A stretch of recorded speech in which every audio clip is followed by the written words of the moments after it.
Michael Jordan and Tim Duncan, David Robinson. I never saw him do that. 37 and a quarter.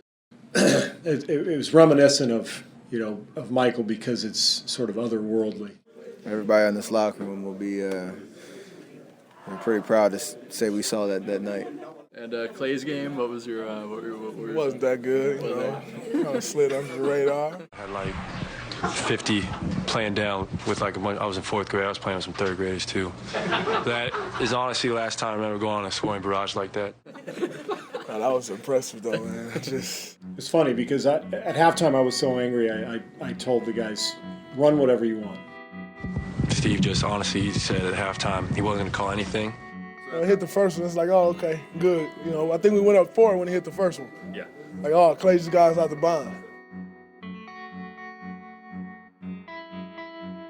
At that point, the rest of them were impressive. We got to stop, transition, find him, and he was making just those ridiculous shots, and it just was a cool kind of feel. Klay Thompson sets his feet, ending the three-point drought. Like I said, we got stops, which help keep the energy up in the building.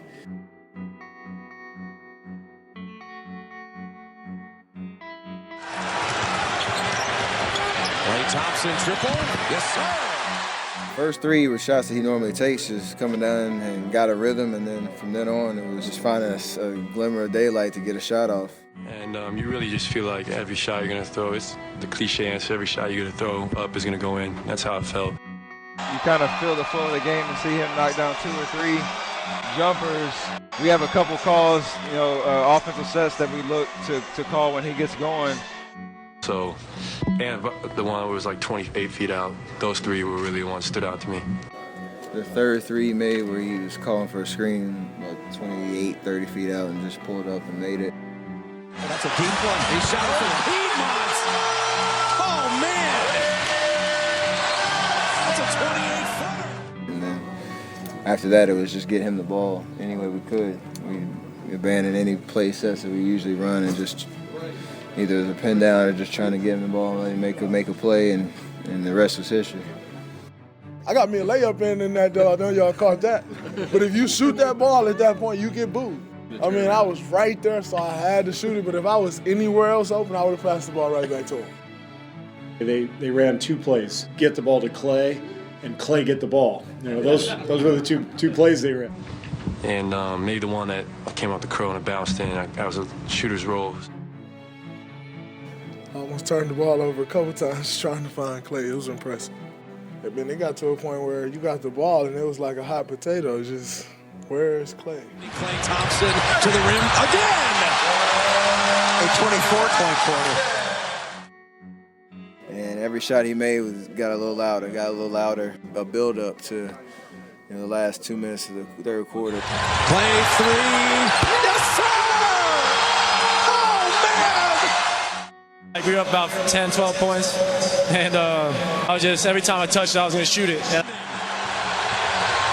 driving again, good! Taking a lot of bad shots out there, but I was taking one so I missed, and just got lucky. And the one in the corner that I gave to him, and we had his feet 10 feet apart, knocked it down. That was unbelievable. He's got it. His 3. Yeah, the one in the corner, one of my feet were all jacked up. It was off balance, and I just kind of just threw it up there. Have you ever seen anything like it? They actually ran one on their own, kind of that elevator door play that was, I think, maybe his last shot. Players called that on their own, and Draymond set the whole thing up in the timeout.